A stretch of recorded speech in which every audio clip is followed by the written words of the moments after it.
All right, and welcome to another episode of the Real Estate Sports Guy, where real estate is my profession and sports is my passion. Branson Walker here, without my co-host Noah Metzger, who all of a sudden is just AWOL. I don't even know where the guy's at. Like Green Bay's 5-1-1, first place in the NFC. Iowa won again over the weekend, and the dude's nowhere to be found. So hopefully we'll get him back on here at some point.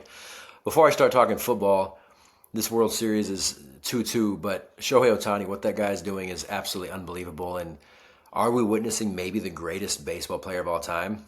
I know I live in the moment and get caught up in what's happening right now, but I don't know. I mean, you can make a case that he is arguably the greatest baseball player of all time and turning into one of the best athletes and most influential players to ever play in any sport. But yeah, I mean, hopefully it goes game 7, right? When it's not your team, you just want to see some entertaining, good stuff. And who doesn't want a game 7? But that guy's unbelievable and probably worth every single penny. You know, it's crazy. His contract is worth over $700 million, which I believe is the richest contract in sports history. But the Dodgers have probably already made that up in just a few years. You know what I mean? So I don't know if you can put a value on that guy, but pretty incredible stuff. College football. So a lot of talk about all these buyouts that have been happening, right? These coaches being fired. Almost $200 million will be paid out. I think it's around $170 million actually to coaches that are just getting fired mid-season, right?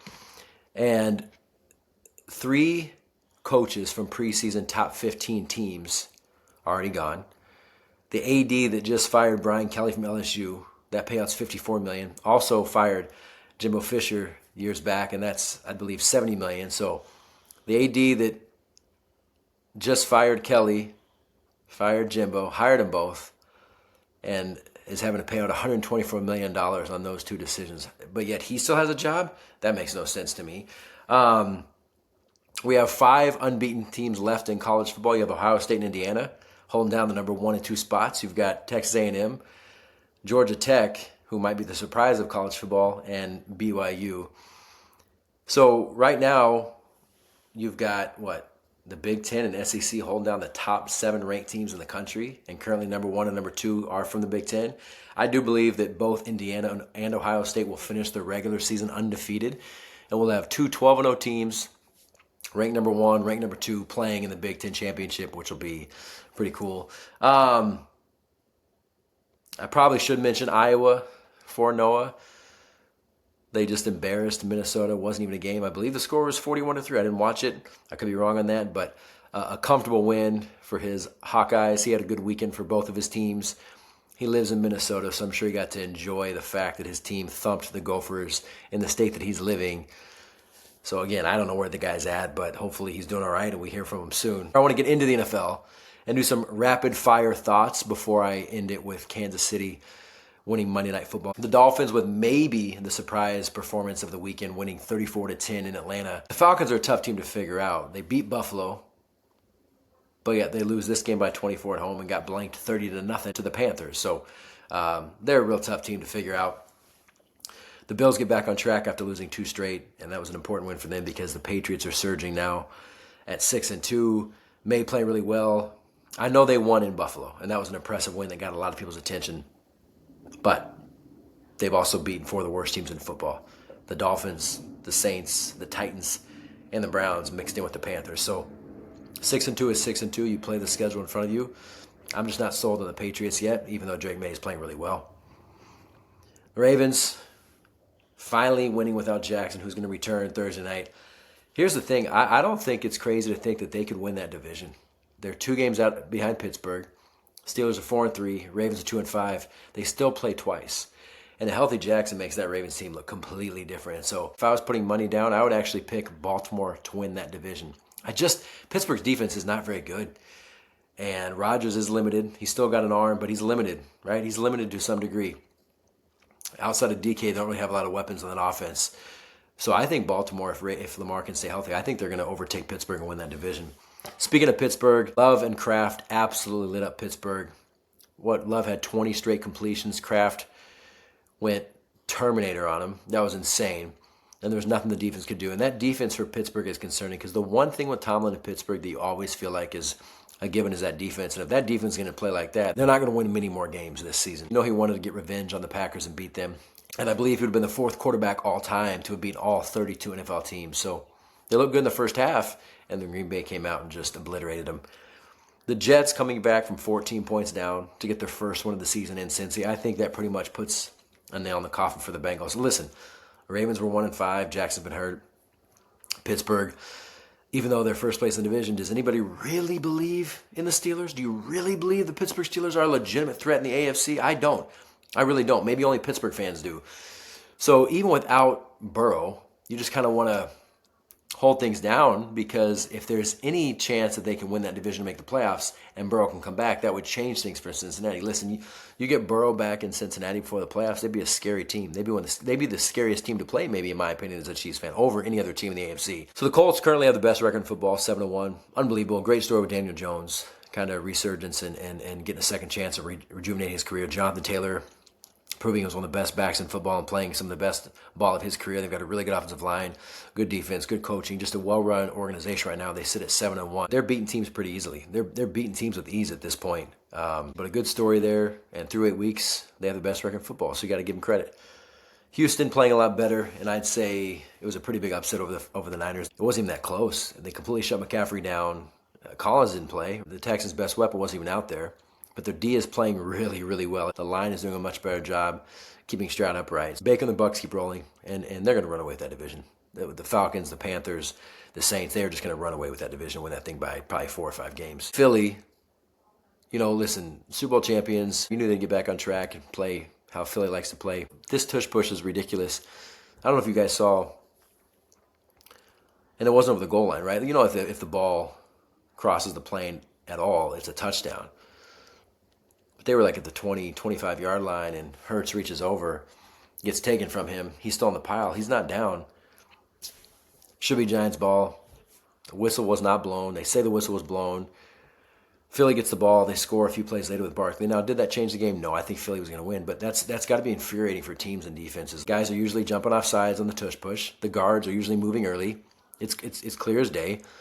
And now you've got a situation where Hurts gets the first down, but he puts the ball out, and in the same motion, the Giants take the ball from him, and it should be their ball, but the refs are confused, have no idea what to do, and they give it back to Philadelphia. Like, if you can't officiate that the right way, get it out of the game. If you're not going to officiate the right way, get it out of the game. Denver stays hot, winning 5 straight. Sitting right now in first place in the AFC West. Absolutely embarrassing and destroying a lifeless Dallas Cowboys defense. That's one of the worst defenses I've ever seen. Dak didn't play well, but Denver's got a good defense. But Patrick Surtain being out, that's a big deal. That's a massive blow for the Broncos, because he is arguably, he's defensive player of the year, arguably the best cornerback in the league and one of the best defensive players in the league. Well, his impact doesn't get shown in the box score, but he literally takes away like one side of the field, right? So him being out changes a lot for the Broncos, which means Nick's and that offense will have to keep rolling. But 6-2, they're playing well. Chargers made it look easy against the Vikings, who just have no quarterback. I've been saying this for weeks now. They have no quarterback. They might finish last in that division.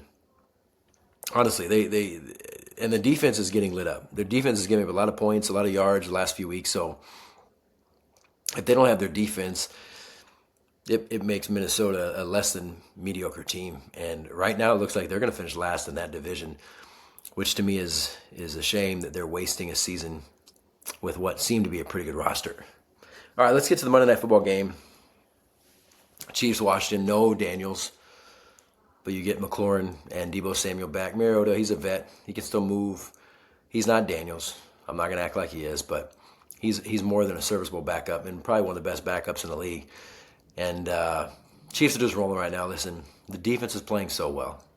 The defense is playing how we've been accustomed the last few years to the defense playing. Not giving a lot of yards, not giving them big plays, not giving up points. They've only given up 24 points in the last 3 games. Still not running the ball very well, but they're doing a better job, and they're trying to run more. Holmes is playing in his 2022 MVP season level. He leads the league right now with 21 total touchdowns. Worthy's back and healthy. He missed, 3 games? Rice missed the first 6 games. You see the impact Rice has. I mean, look at the impact Rice has on the field. Kelsey had a 44-yard catch last week. He has his best game of the season, 99 yards. And a touchdown, because it just opens things up for him and makes it a lot easier for him. Hollywood Brown didn't have a catch, but his presence and his speed out there have to be accounted for. You've got Worthy, you've got Rice. Like, you can't put 8 guys in the box. Mahomes' field vision is the best it's ever been. This is the best offense they've had in years. It's the best Mahomes have been playing in years. Factor in the defense seems to be gelling and getting comfortable and player to play really well. The defense usually starts up pretty slow and gets better as the season goes on. They're ahead of schedule based on how they've done the last few years defensively. So I'm really excited where the Chiefs are at. 5-3 is still a bit of a bummer, but they've won 5 of 6. They've won 3 in a row. Last year they won all those games close. Right now they're winning comfortably. And there's a lot of people in that Chiefs organization that think this Chiefs team is better than last year, and I would agree with that. Now, record-wise, no. Chiefs were 15-2 last year, and they sat everybody in the finale. They were 15-2 in the regular season. They've already got more losses right now than they did all of last year in the regular season. I do think they're a better, more complete team. I think the line is better. The D is just as good. It's the offense that's better with Rice. It's in Worthy in his second year, and Mahomes is playing vintage Mahomes. So I don't think there's any team in the AFC that wants to play Kansas City right now. Anybody can beat anybody, but I don't care what their records are. The AFC playoffs still go through Kansas City. All 7 years he started, he's playing the AFC Championship game. They made 5 of the last 6 Super Bowls. They're trying to make their 4th straight Super Bowl. The playoffs run through Kansas City. Kansas City will have the final say in who's going to the Super Bowl. They got a huge game against Buffalo this Sunday at Buffalo. Buffalo always gets in the regular season. The Chiefs always get in the playoffs. Then the Chiefs go to Denver. Then they have Indy at home. So in my opinion, this 3-game stretch, toughest stretch of the season, it's the most important stretch of the season. This to me will determine if the Chiefs are going to win the division and have a shot at home field advantage. Can't wait for that game on Sunday. Right now, probably the Chiefs' biggest rival is Buffalo. If they can go up there and get a win and get to 6-3 before their bye, you know how Reed is. He's the best coach, winning percentage-wise. Coming out of a bye, they go to Denver after that. Then they get Indy, who has the best record in football, coming to Arrowhead. Fun 3-game stretch here, the most important stretch of their season. And we'll see what happens.